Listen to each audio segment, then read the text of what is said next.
மாஷாஅல்லாஹ் பாரக்கல்லாஹ். நாம் யார்? நாம் சிங்கள். நம்முடைய மார்க்கம் என்ன?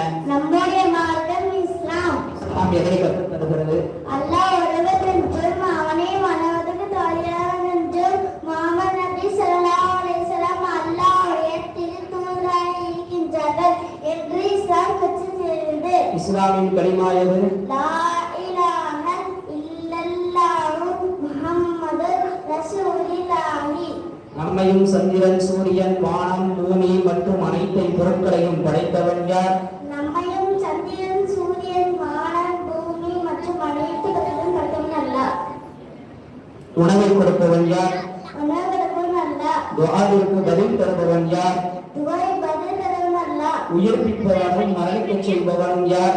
உயிர் தூக்கும் மரணிக்கச் செய்பவன் அல்லாஹ். நாம் யாருக்கு முன்னால் தலை வணங்க வேண்டும்? அல்லாஹ் முன்னால் தலை வணங்க வேண்டும். திருக்குர்ஆன் யாருடைய வேதம்?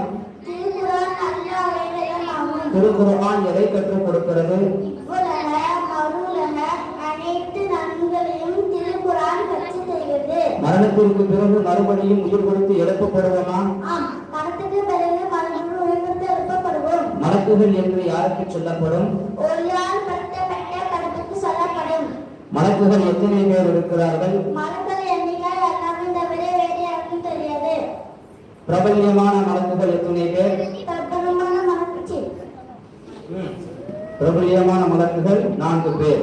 4 பேர். ஜிப்ரீல் அலைஹிஸ்ஸலாம், மீகாயில் அலைஹிஸ்ஸலாம், இஸ்ராஃபீல் அலைஹிஸ்ஸலாம், இஸ்ராயீல் அலைஹிஸ்ஸலாம். பிரபல்யமான மலக்குகளின் பெயர்கள் என்ன? சொல்லியாச்சு. இஸ்லாமின் கடமைகள் எத்தனை? 5.